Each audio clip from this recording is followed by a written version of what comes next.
நீங்கள் ஒரு ரிலேஷன்ஷிப்பில் இருக்கீங்க. அது லவ்வரோ, க்ரஷோ, கேர்ள் ஃப்ரெண்டோ, இல்லை ஒய்ஃபோ, whoever it is. What if உங்களோட பார்ட்னர், உங்களோட லைஃப் பார்ட்னர் உங்களை போட்டு தள்ளுறதுக்கு ஸ்கெட்சு போட்டால் எப்படி இருக்கும்? அதுவும் நீங்கள் ரொம்ப பியூட்டிஃபுல்லான ரிலேஷன்ஷிப்பில் இருக்கீங்க, ரொம்ப அழகான ரிலேஷன்ஷிப்பில் இருக்கீங்க, எந்த விதத்துலையும் உங்களுக்கு அந்த மாதிரி சந்தேகம் வர வாய்ப்பே கிடையாது. அப்போ உங்கள் ஃப்ரெண்டு உங்களுக்கு ஃபோன் பண்ணி, மச்சான் நான் சொல்கிறது கவனமாக கேளு, உன்னோட ஆள் உன்னை இந்த உலகத்தை விட்டே அனுப்பணும்னு முடிவு பண்ணிட்டு அதுக்கு ஆளெல்லாம் செட் பண்ணிருக்கான்னு சொன்னால் நீங்கள் என்ன சொல்லுவீங்க? வளராதடா அப்படின்ட்டு போயிடுவீங்க. கரெக்டாக? வெல், அதே தான் வந்து யூஎஸில் இருக்கிற ரமானும் பண்ணாங்க. ரமான் நம்பவே முடியல, லுலு அவங்களோட அருமை காதலி, மனைவி இப்படி ஒரு விஷயத்த செய்வாங்கன்னு அவங்களோட பெஸ்ட் ஃப்ரெண்டு சொன்னப்போ, but it turned out to be true. Lulu வந்து ஸ்டார்டிங்லேருந்தே ஸ்கெட்சு போட்டு ரமானை எந்தெந்த விதத்தில் ஏமாற்ற முடியுமோ ஏமாற்றி, ரமானுக்காக யூஎஸ் வீசா மட்டும் கிடைச்சா போதும், யூஎஸ் சிட்டிசன்ஷிப் வேணுங்கிறதுக்காக ரமானை கல்யாணம் பண்ணி, அதுக்கப்புறம் ரமான் கிட்ட இருக்கிற 1-2 காசையும் பிடுங்கிட்டு ரமானை உலகத்திலேருந்து அனுப்பிச்சிட்டோன்னா நம்ம ஜாலியாக வாழலான்னு ஒரு ஸ்கெட்சு போட்டு ரமானை கொல்றதுக்கு ரமானோட பெஸ்ட் ஃப்ரெண்டுக்கே காசு, ஆசை எல்லாத்தையும் காமிச்சு ஏமாற்றி முடிச்சிடலான்னு பார்க்குறப்போ ரமானுக்கு சுதாரிச்சு ஆப்போசிட்டில் பொண்டாட்டி வந்து கொல்ல போறா அப்படின்னு சொல்லி போலீஸ் ஸ்டேஷனில் போய் சொல்கிறப்போ போலீஸ் இருந்துக்கிட்டே டே பயப்படுறதுக்கெல்லாம் அரெஸ்ட் பண்ண முடியாது, நீ ப்ரூஃபோட வான்னு சொன்னதுக்கு ரமான் உண்மையிலே செத்த மாதிரி நடிச்சு அதுக்கு ஒய்ஃப் ரியாக்ட் பண்ணுறத வீடியோவாக எடுத்து, வீடியோவில் வந்து ஒய்ஃப் வந்து எப்படி சிரிக்கிறா செத்ததுக்கு அப்புறங்கிறத எடுத்து, ஆனால் இன்வெஸ்டிகேஷனில் ஐயோ செத்துட்டாரா அப்படின்னு நடிக்கிறது எல்லாத்தையும் கேப்சர் பண்ணி புருஷன் பொண்டாட்டியை செத்த மாதிரி ஏமாற்றி எப்படி கொலை பண்ண முயற்சி செஞ்ச கேஸுக்கு ஜெயிலுக்கு அனுப்புனாங்கிற கதையை தான் பார்க்க போகிறோம். யூஎஸோட one of the most sensational cases Raman and Lulu அப்படின்னு சர்ச் பண்ணிங்கன்னா உங்களுக்கு 1000 வீடியோஸ் இது சம்மந்தமாக வரும். ஒரு பயங்கரமான கேஸ், நம்பவே முடியல. யோசிச்சு பாருங்க, உங்களோட பார்ட்னர், உங்களோட லவர் சிரிச்சு பேசிட்டு இருப்பாங்க, சந்தோஷமா இருப்பாங்க, அவங்களே உங்களை கொல்ல போறாங்கன்னு சொன்னா அவங்களுக்கே வேற ஒரு அஜெண்டா கம்ப்ளீட்டாக பின்னாடி இருக்குதுன்னு சொன்னால் well that's what has happen. And இந்த கிரேசியான கேஸை பயங்கரமான ஒரு ஸ்டோரி சீரியஸாக எனக்கு கேட்டு முடிக்கிறப்போ யாரா இந்த பொம்பளை அப்படின்னு தெரிஞ்சுட்டேன். அந்த மாதிரி ஒரு கதையை நான் உங்ககிட்ட சொல்ல போகிறேன். ஸோ வாங்க, let's get started. Hello everyone, நான் Madan Gowri and hello my dear MG squad.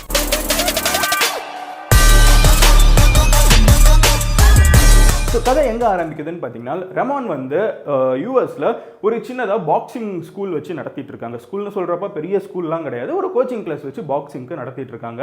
And பெருசாக காசெல்லாம் கிடையாது, ஓகேவா, நார்மலாக ஒரு மாதம் வர்ற வருமானம் செலவாகிறது அப்படிங்கிற ஒரு மிடில் கிளாஸ் வாழ்க்கையை வாழ்ந்துட்டு இருக்கிற ரமான் வந்து 3 குழந்தைங்களுக்கு அப்பா. ரமானுக்கு டிவோர்ஸ் ஆகிடுச்சு, ஆனால் 3 குழந்தைங்களையும் ரமான் தான் பார்த்துட்டு இருக்காரு. அந்த நேரத்தில் அவர் ஒரு பார்ட்டிக்கு போயிருந்தப்போ அவர் கேஷுவலாக நின்று வேடிக்கை பார்த்துட்டு இருக்காரு அவங்க ஊருக்குள்ள, அவருக்கு எல்லாரையுமே தெரியும். அந்த நேரத்தில் திடீர்னு ஒரு பொண்ணு வந்து ஹை ஹீல்ஸோட டங்குன்னு காலில் மிதிக்கிறாங்க. யாரா அது அப்படின்னு பார்த்தா அங்கே லுலு. வாரணமாயிரம்ல காமிக்கிற மாதிரி கண்ட உதன் காதல், உடனே வந்து ராமன் இருந்துக்கிட்டு வா அப்படின்னு சொல்லிட்டு நெஞ்சுக்குள் பெய்திரும் மாமலை பாட்டெல்லாம் பாடிட்டு லுலு கிட்ட வந்து நீங்கள் ரொம்ப அழகாக இருக்கீங்க நான் நினைக்கல, ஆனால் இதெல்லாம் சொல்லாமல் போயிட்டா பயமாக இருக்குது, உங்ககிட்ட எப்போவுமே சொல்லாமல் போயிடுவேணும் அப்படின்லாம் டைலாக் பேசுகிறாரு. ஸோ அந்த சைடு லுலு இருந்துக்கிட்டு வந்து வாவ் நைஸ் கை அப்படின்னு சொல்லிட்டு இம்ப்ரெஸ் ஆகுறாங்க. 2 பேரும் ஸ்டார்டிங்கில் கேஷுவலாக டேட் பண்ணுறாங்க, அதுக்கப்புறம் சீரியஸாக டேட் பண்ணுறாங்க. லுலுக்கு ஆல்ரெடி 2 குழந்தைங்க இருக்குது, லுலுவும் டிவோர்ஸ்டு, ரமானும் டிவோர்ஸ்டு. இங்கே நம்ம ஊரில் இதெல்லாம் வந்து புது கான்செப்டாக இருக்கலாம், பட் யூஎஸ்ல இட்ஸ் வெரி நார்மல், ஓகேவா. ஸோ லுலு வந்து 2 குழந்தைங்களுக்கு அம்மா, ரமான் வந்து 3 குழந்தைங்களுக்கு அப்பா. 2 பேருமே இருந்துகிட்டு ஒரு மிட் லைஃப்ல இருக்கிறப்ப மீட் பண்ணிக்கிறாங்க. ரொம்ப they are actually following in love, ஓகேவா. ரமான் வந்து லுலுவா அவங்களோட பாக்ஸிங் கிளாஸ்க்குலாம் இன்ட்ரடியூஸ் பண்றாங்க, வந்து கத்துக்கோங்க உங்களுக்கு நான் சொல்லித்தரேன் அப்படின்லாம் சொல்றாங்க இம்ப்ரெஸ் பண்றதுக்கு. லுலு வந்த இடத்துல வந்து வர்றவங்களுக்குலாம் வந்து எக்ஸ்ட்ராவா வந்து மசாஜஸ்லாம் கொடுக்கறதா இருக்கட்டும், இல்லை வந்து பிசியோதெரப்பி சொல்லித்தரதா இருக்கட்டும், 2 பேருக்குமே ஒர்க்லையும் சரி லைஃப்லையும் சரி பயங்கரமா மிங்கிள் ஆகுது. உடனே ரமான் இருந்துகிட்டு ஒரு நாள் லுலு கிட்ட வந்து ப்ரொபோஸ் பண்ணிடுறாரு. லுலு வந்து இது ஆல்ரெடி எதிர்பார்த்த மாதிரி உடனே ஓகே சொல்லிட்டு சரி சீக்கிரமா கல்யாணம் பண்ணிக்கலாம் அப்படின்னு சொல்லிட்டு எந்த ஃபேன்ஃபரும் இல்லாம பெருசா பார்ட்டி இல்லாம வேகமா கல்யாணம் பண்ணு சொல்லிட்டு புஷ் பண்ணி கல்யாணம் பண்ணும் அப்படின்னு பாக்குறாங்க. ரமானுக்கு பெரிய டவுட், ரெட் ஃபிளாக் 1, ஏன் இவ்வளவு வேகமா கல்யாணம் பண்ணோம், ஏன் எந்த பார்ட்டியும் இருக்கக்கூடாது, ஏன் பெருசா செலிப்ரேட் பண்ணக்கூடாது, நம்ம இத்தனை வருஷம் கழிச்சு மறுபடியும் வாழ்க்கையில் லவ் எல்லாம் பண்ணியிருக்கோம், அதை நல்லாவே செலிப்ரேட் பண்ணி கல்யாணம் பண்ணலாமே அப்படிங்கிறப்ப லுலு இருந்துகிட்டு, அதாவது மனைவி அவங்க டு பி வைஃப் இருந்துகிட்டு இல்லை நம்ம சீக்கிரமா கல்யாணம் பண்ணு புஷ் பண்ணிருக்காங்க. அப்போ தான் லேட்டரா வந்து ரமான் கிட்ட வந்து ஒரு நாள் கூப்பிட்டு உட்கார வச்சு ஏன் இப்படி பதறிட்டு இருக்க, பொறுமையா எல்லாரையும் கூப்பிட்டு ஜாலியா கல்யாணம் பண்ணாதான் என்னங்கிறப்போ லுலு சொல்றாங்க, இல்ல நான் வந்து இப்போ ஒரு ஒர்க் வீசால இருந்துட்டு இருக்கேன், மெக்சிகோல இருந்து வந்திருக்கேன், நான் ஒரு ஒர்க் வீசால இருக்கேன், நான் இன்னும் கொஞ்ச நாள்ல எனக்கு கல்யாணம் ஒரு அமெரிக்கன் சிட்டிசன் கூட ஆகுச்சுன்னா எனக்கு இங்க சிட்டிசன்ஷிப் கிடைக்க வாய்ப்பு இருக்குது, அப்படி நடக்கலைன்னா நான் திரும்பி என் மெக்சிகோக்கே போக வேண்டியது இருக்குன்னு ரமான் வந்து அது ஒரு ரெட் ஃபிளாகா பார்க்காம அதை வந்து ஒரு கருணையா பார்க்குறாரு. அதை வந்து ஒரு கன்சர்னாக பார்க்குறாரு. அவர் அவங்க வாழ்க்கையை வந்து இவர் காப்பாற்ற போகிறாருன்னு நினச்சிட்டு, ஓ அப்படியாம்மா கவலைப்படாத, நம்ம சீக்கிரமாக கல்யாணம் பண்ணிக்கலாம் அப்படின்னு சொல்லிட்டு ரமானும் லுலுவும் வந்து கல்யாணம் பண்ணிக்கிறாங்க.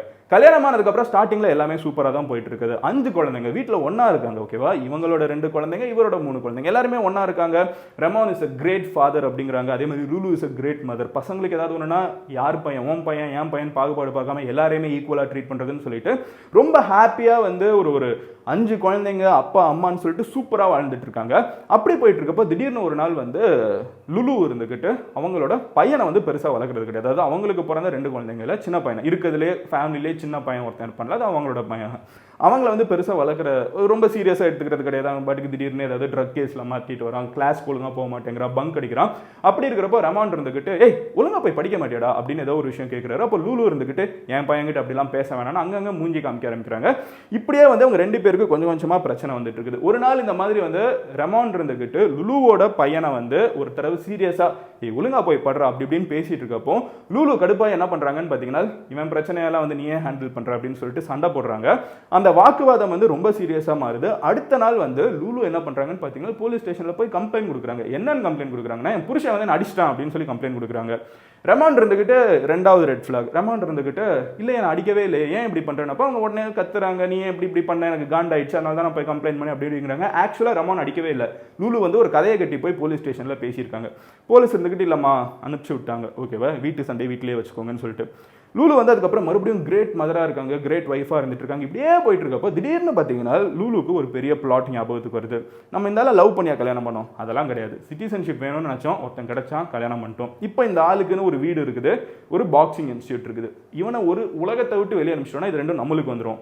நம்ம ஏன் இதை பண்ணக்கூடாது அப்படின்னு நினச்சிட்டு லுலு என்ன பண்ணுறாங்கன்னு பார்த்தீங்கன்னா, யாரை ஹையர் பண்ணலான்னு தேடிட்டு இருக்கப்போ ரமானோட பெஸ்ட் ஃப்ரெண்டு, நம்ம எல்லாருக்குமே ஒரு பார்த்தா வாழ்க்கையில் சுற்றுவான்ல, அந்த மாதிரி இருக்கிற ஒருத்தன் இருந்துக்கிட்டு ஊருக்குள்ளே நான் எவ்வளோ பெரிய ரவுடி தெரியுமான்னு சொல்லிட்டு ஊருக்குள்ளே ஃபுல்லாக கதையை விட்டுட்டு இருந்திருக்கான்.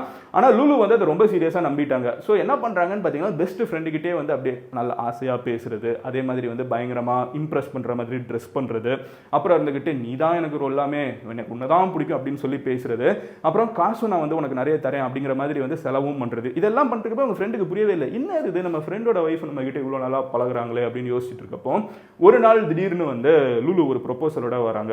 ஃப்ரெண்டு கிட்ட என்ன சொல்றாங்கன்னு பார்த்தீங்கன்னா, அதாவது ஹஸ்பண்டோட ஃப்ரெண்டு அதே பாக்ஸிங்கில் தான் இவரும் ஒர்க் பண்ணிட்டு இருக்காரு. அவங்க கிட்ட என்ன சொல்றாங்கன்னா, உனக்கு நான் பயங்கரமான லட்சக்கணக்கான ரூபாவை தரேன், நீ வந்து உன்னோட பெஸ்ட் ஃப்ரெண்டான ரமான், அதாவது தன்னோட புருஷனை வந்து போட்டு தள்ளிட்டேன்னா அவனோட சொத்தெல்லாம் நம்மளுக்கு வந்துடும். அந்த சொத்தை வந்து நீ என்னன்னு பயங்கரமாக அனுபவிக்கலாம். நான் உனக்கு காசும் தரேன், அவனோட வாட்ச், அவனோட வேலெட்டில் இருக்கிற பணம், பேங்க்கில் இருக்கிற காசு எல்லாத்தையுமே நான் உனக்கு தரேன். பட் அவனை உலகத்தை விட்டு அனுப்பிச்சிரு. இந்த பாக்ஸிங் வந்து இன்ஸ்டியூட் வந்து என் கைக்கு வந்துடும். உனக்கு வந்து நான் நல்லா கூட இருந்து ஜாலியாக இருந்துக்கலாம் அப்படிங்கிற மாதிரி ஒரு பிளானை போடுறாங்க.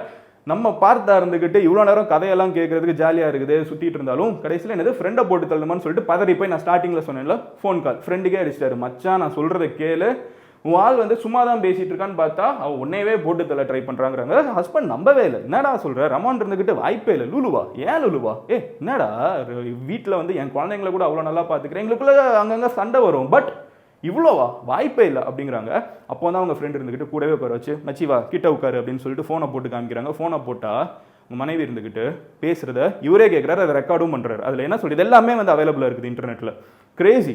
ஸோ அதில் என்ன சொல்கிறாங்கன்னு பார்த்தீங்கன்னா, மனைவி லுலு இருந்துக்கிட்டு பெஸ்ட் ஃப்ரெண்டு கிட்ட ஸ்பீக்கரில் இருக்கிறப்போ ராமானும் கிட்ட உட்காந்துட்டு இருக்காரு. ஆனால் அது அவங்களுக்கு தெரியாது. அவங்க சொல்கிறாங்க, உனக்கு எவ்வளோ ஆனாலும் பரவாயில்ல, நான் பார்த்துக்கிறேன், அவனை சாவடிச்சிரு அப்படிங்கிறாங்க. இந்த சைடு அந்த பெஸ்ட் ஃப்ரெண்ட் இருந்துக்கிட்டு ரொம்ப சீரியஸாக சொல்கிறியா, கொல்லவே செஞ்சணுமா இல்லை அடிச்சா போதுமானா, கொல்லணும், கொன்னாதான் வந்து இதெல்லாம் நம்மளுக்கு வரும், இல்லை ஹாஸ்பிட்டல் அட்மிட்டானா மறுபடியும் அவன் திரும்பி வந்துட்டானா மறுபடியும் இது பெரிய தொல்லை டீல் பண்ணுறதுக்கு, பட் கொன்று அப்படிங்கிறத சொல்கிறாங்க. இது எல்லாத்தையும் கேட்குற ரமான் இருந்துக்கிட்டு போலீஸில் போய் எங்க என் பொண்டாட்டி எனக்கு கொல்ல பார்க்குறா அப்படின்னப்போ அவங்க இருந்துக்கிட்டு என்னங்க கிணத்த காணுங்கிற மாதிரி வந்து பேசிட்டு இருக்காங்க. அவங்க கொன்னாங்கன்னா அரெஸ்ட் பண்ணலாம், கொல்ல போகிறாங்கன்னு நினச்சதுக்கு எப்படி ஒருத்தங்க மேலே நம்ம ஆக்ஷன் எடுக்க முடியும் அப்படிங்கிறாங்க. ஏதாவது ப்ரூஃபோட வாங்க அப்படின்னா ஒரு ஃபோன் கால் பார்த்து அது அவங்க ஒரு கோவத்தில் பேசியிருக்கலாம், இதெல்லாம் ஒரு ப்ரூஃபாக வச்சு நீங்கள் வந்து எப்படி ஆன்சர் பண்ணலாம். ஏன்னா கோர்ட்டில் வந்து அவங்களுக்கு ஆல்ரெடி குழந்தைங்களா இருக்குதுன்னா அவங்களை விட்டுருவாங்க, இது ஒரு சீரியஸான அஃபென்ஸ் மாதிரி இருக்காது, ஏதோ கோவத்தில் பேசிட்டாங்கன்றவங்க ஆக்சுவல் ப்ரூஃபோட வாங்கன்னு சொல்லி போலீஸ் வந்து இவங்களை கேஷுவலாக ஹேண்டில் பண்ணி அனுப்பிச்சிட்டாங்க. இப்போ ரெமோனும் அவங்களோட பார்த்தாவும் என்ன பிளான் பண்ணுறாங்கன்னு பார்த்தீங்கன்னா, பொண்டாட்டியை வந்து உண்மையிலே கொலை பண்ணுறதுக்கு பிளான் பண்ணிட்டாங்கிறத ப்ரூவ் பண்ணும். ஸோ இவர் என்ன பண்ண ஆரம்பிக்கிறாருன்னு பார்த்தீங்கன்னா, அவரோட பெஸ்ட் ஃப்ரெண்ட் இருந்துக்கிட்டு உண்மையிலேயே தான் வந்து பெரிய தாதா எவ்வளோ பெரிய ரவுடின்னு காமிச்சுக்கிறேங்கிற மாதிரி வந்து உண்மையிலே ரவுடியாக நடிக்க ஆரம்பிக்கிறாரு. ஸோ அவர் இருந்துக்கிட்டு கேட்குறாரு, ஓகே எப்படி கொள்ளணும், எந்த நேரத்துக்கு கொள்ளலான்னு சொல்லிட்டு ஒய்ஃபும் ஹஸ்பண்டோட பெஸ்ட் ஃப்ரெண்டும் சேர்ந்து பிளாட் பண்ணுறாங்க. இது ஹஸ்பண்டோட பெஸ்ட் ஃப்ரெண்டும் ஹஸ்பண்டும் வந்து ஆல்ரெடி சீக்ரெட்டாக எல்லாத்தையும் ஷேர் பண்ணிக்கிறாங்கிறது ஒய்ஃப்க்கு தெரியாது. ஸோ அதுக்கப்புறம் என்ன ஆகுதுன்னு பார்த்தீங்கன்னா, ஃபைனலி ஒரு துர்காஷ்டமியை சூஸ் பண்ணுறாங்க. அப்போ வந்து கரெக்டாக சொல்கிறாங்க, ஓகே சுற்றவா அப்படின்னு சொல்லிட்டு கேட்குறாங்க. இவங்க வந்துக்கிட்டு ஆமாம் சுற்று அப்படிங்கிறாங்க. ஃபைனலி உண்மையிலே ரமான் வந்து செத்த மாதிரி ஆனால் காமிக்கணும் ஒரு ஃபோட்டோவோ ஏதோ ஒரு சாட்சி காமிக்கணும்ல செத்துட்டாருங்கிறதுக்கு. ஸோ என்ன பண்ணுறாங்கன்னு பார்த்தீங்கன்னா, டிக்டாக்ல வந்து பொண்ணுங்க வந்து மேக்கப் போடுறது எப்படின்னு சொல்லி தருவாங்களாம். Not even kidding, this is how they did one of the biggest American என்ன சொல்ல கிரைம் அகேன்ஸ்ட் கிரைம். ஸோ அந்த வீடியோஸ் எல்லாம் பார்த்துட்டு மேக்கப்புக்கு ஹாலோவின் அப்போ வந்து நிறைய இந்த ரத்தம் வர்ற மாதிரிலாம் பொண்ணுங்க டீனேஜ் பொண்ணுங்கலாம் மேக்கப் போடுவாங்கல்ல, இவங்க அந்த டீனேஜ் பொண்ணுங்க போடுற மேக்கப்பை பார்த்துட்டு இவரே வந்து அதே மாதிரி ஒரு சட்டை எல்லாத்தையும் கழட்டிட்டு ஒரு நல்ல டம்பியாட் குப்பை கடங்குக்கு நடுவில் போய் நின்றுக்கிட்டு அதே மாதிரி இந்த இடத்துல புல்லட் காயம் வர்ற மாதிரியே வந்து ப்ராஸ்தட்டிக்ஸ்லாம் பண்ணி சீரியஸாக ஒரு ஹை எண்டான மேக்கப்பை வந்து பயங்கரமாக பண்ணி உண்மையிலேயே அந்த இடத்துலலாம் நீங்கள் பார்த்தீங்கன்னா வந்து ஒரு குண்டடிப்பட்டா ஒருத்தனுக்கு எப்படி இருக்குமோ அதே மாதிரி காட்சியை வந்து சித்தரித்து இவர் அப்படியே படுத்து கிடக்கிற மாதிரி வந்து ஒரு இடம் அந்த இடத்துல உண்மையிலேயே தோண்டி இவரை படுக்க போட்டு இதே மாதிரி குண்டடிப்பட்ட மாதிரி அங்கேருந்து ரத்தம் உழுகிற மாதிரி ஒரு ஃபோட்டோ இப்படி கிடப்பார். ஓகேவா, இதை வந்து எடுத்து ஃபோட்டோவாக எடுத்து இவங்க கிட்ட காமிக்கிறாங்க. இது ஒரு வீடியோவாக எடுக்கிறாங்க. அப்புறம் வந்து அது ஒரு படுத்திருக்கு உயிரோட தான் இருக்காரு, ஆனால் என்ன காலில் மிதிக்கிறது மண்ணை தூக்கி போடுறது இந்த இதெல்லாம் எடுத்துட்டு செத்துட்டான் அப்படிங்கிறதுக்கு ப்ரூஃபாக வந்து மனைவி கிட்ட போய் காமிக்கிறாங்க. இந்த மனைவி கிட்ட காமிக்கிறப்ப சீக்கிரட்டாக இன்னொரு ஒரு கேமரா வச்சிருக்காங்க. அதில் மனைவி இதை பார்த்த உடனே என்ன ரியாக்ட் பண்ணியிருப்பாங்கன்னு நினைக்கிறீங்க? சார் இவ்வளோ நாள் கூட இருந்தோம், காசுக்காக கொண்டுட்டோன்னு ஒரு சின்ன ஃபீலிங்காவது இருக்கணும்ல. பட் அவங்க மனைவி என்ன பண்ணாங்கன்னு பார்த்தீங்கன்னா, பார்த்துட்டு செத்துட்டானா மறுபடியும் எந்திரிச்சு வந்துட மாட்டான்ல, உன் காசு நான் கொடுத்துட்றேன் கவலைப்படாது அப்படின்னு சொல்லிட்டு கேஷுவலாக டீல் பண்ணி எந்திரிச்சு போயிட்டாங்களாம்.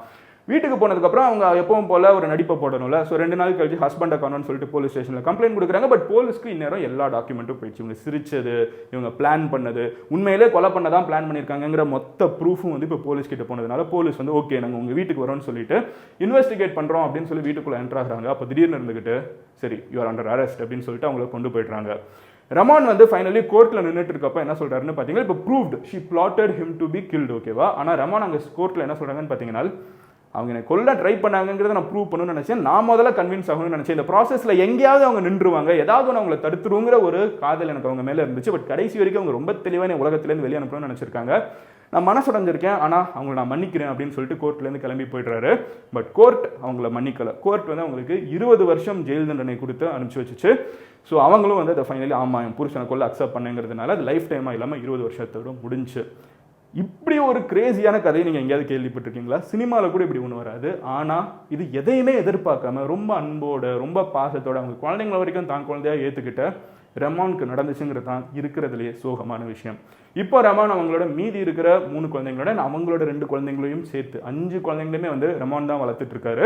அண்ட் அவங்களுடைய வாழ்க்கையில் இருக்கிற எல்லா பாட்டு எவ்வளோ கிராஜுவேஷனு டேட்டாக இருக்கட்டும், அவங்களோட ஃபர்ஸ்ட் பால் டான்ஸாக இருக்கட்டும், எல்லாத்துக்குமே வந்து ரமான் போய் பார்ட்டிசிபேட் பண்ணிட்டு இருக்காரு. இப்போ லுலு ஜெயிலில் இருந்துட்டு இருக்காங்க. இந்த வீடியோ முடிகிறப்ப நான் உங்ககிட்ட கேட்கணும்னு நினைக்கிறது என்னன்னு பார்த்தீங்கன்னா, உங்கள் ஃப்ரெண்டு யாராவது ஒருத்தங்களோட லவ்வர்கிட்ட நீங்கள் வந்து மச்சான் சேராதன்னு நீங்கள் சொல்லிட்டு இருப்பீங்க. ஆனால் அந்த ரெட் ஃப்ளாகையும் மீறி அவன் சேர்ந்துட்டு இருப்பான்ல, அவன்கிட்ட இந்த வீடியோவை ஷேர் பண்ணி கொலை பண்ணிடுவாங்கன்னு சொல்ல, ஆனால் ஃப்ரெண்டு சொல்கிறத சம்டைம்ஸ் கேளுங்கடா, ரெட் ஃப்ளாக்னா ரெட் ஃப்ளாக் தான் அப்படிங்கிறத ஷேர் பண்ணி பேசுங்க. நாளைக்கு நான் உங்களோட ஒரு வீடியோவில் பார்க்குறேன். இந்த இதில் வந்து எது வந்து red flag, major red flag, இதை வந்து ரமான் தவிர்த்து இருக்கலாமே அட்லீஸ்ட் திஸ் பாயிண்ட்னு ஏதாவது ஒரு பாயிண்ட் இந்த கதையில் நீங்கள் ஃபீல் பண்ணீங்களா, அது என்னங்கிறத சொல்லுங்கள். 2009 இந்த சம்பவம் நடந்துச்சு. 2022 இதை பற்றி ஒரு டாக்குமெண்ட்ரி வந்து பயங்கர வைரல், கிட்டத்தட்ட 20 மில்லியன் 30 மில்லியன் வியூஸ் வரைக்கும் போயிடுச்சு. அதை உங்ககிட்ட நான் தமிழில் சொல்லலாம்னு நினச்சேன். இந்த மாதிரி வேறு ஏதாவது இன்ட்ரெஸ்டிங் கேஸ் நான் பேசணும்னு நினச்சிங்கன்னா கமெண்ட்டில் சொல்லுங்கள். நீங்கள் என்னை பர்சனலாக ஃபாலோ பண்ணணும்னு நினச்சிங்கன்னா எந்த சோஷியல் மீடியாவினாலும் மதன் கௌரின்னு சர்ச் பண்ணுங்கள். Will be able to find me. And இந்த வீடியோவை அந்த ஃப்ரெண்டுக்கு ஓகே பாய்.